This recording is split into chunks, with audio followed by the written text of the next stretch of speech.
Olha, amanhã, domingo, 7 de maio, é o Dia Internacional da Luta contra a Endometriose, uma doença inflamatória que afeta diariamente muitas mulheres. Mas é possível tratar e ter uma qualidade de vida melhor. A gente mostra um pouco de como funciona isso na reportagem do Balanço.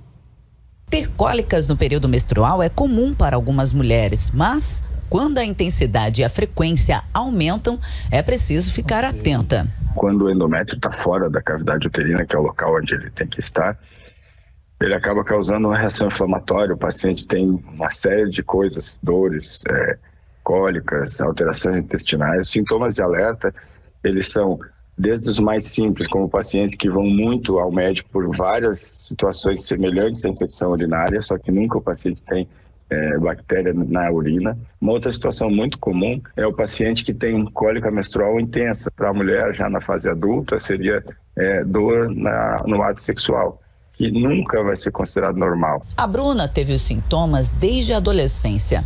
Controlou o mal-estar com o uso contínuo de contraceptivos. O diagnóstico veio tarde. Aos 15 anos, eu tive uma anemia severa devido ao sangramento por causa... e as cólicas, e daí a ginecologista achou melhor eu fazer um tratamento com bloqueio de menstruação, onde eu tomaria o remédio direto. Durante anos eu vivi sem nenhum sintoma. Quando tinha um escape, alguma coisa do tipo, eu sentia cólica, ia para pronto-socorro, tomava medicação, não conseguia ir para a escola, mas isso foi... meio que era o meu dia a dia, então eu já estava acostumada.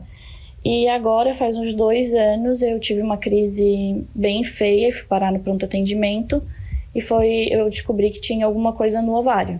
Aí fui fazer a investigação com a ressonância com o preparo intestinal da pelve e descobri que era um endometrioma no ovário e tinha endometriose em várias partes já. Segundo a Associação Brasileira de Endometriose, 1 em cada 10 mulheres sofre com a doença no país. 30% dos casos levam à infertilidade. 57% das pacientes têm dores crônicas, uma queimação e muito parecida com as contrações de parto. A vida social fica abalada e os remédios muitas vezes não resolvem mais.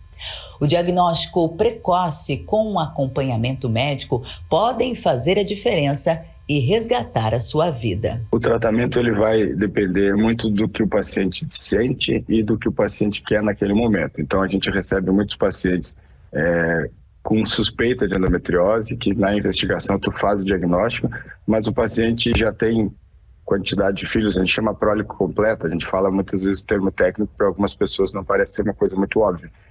Mas o paciente já tem 2 filhos, 3 filhos, ou não quer gestar. Então, esse paciente, se ele tiver uma boa resposta com o bloqueio hormonal, com a medicação, esse paciente pode ficar em observação e ficar usando essa medicação até que não tenha mais resultado. Tem pacientes que procuram o médico porque justamente a ideia do paciente é querer gestar. E aí esse paciente é a possibilidade de tentativa cirúrgica para remoção dos focos. Com os resultados positivos da cirurgia, a Bruna quis dividir a experiência para ajudar outras mulheres. Criou uma página nas redes sociais para divulgar informações sobre a endometriose. Uma vida nova que ela deseja para outras pacientes que sofrem com a doença. A ideia nasceu para ajudar outras mulheres a saber que não é normal sentir dor, que tem que procurar ajuda especializada para poder ter uma qualidade de vida melhor. Queria ter tido a informação há 15 anos atrás, para não ter passado tudo o que eu passei.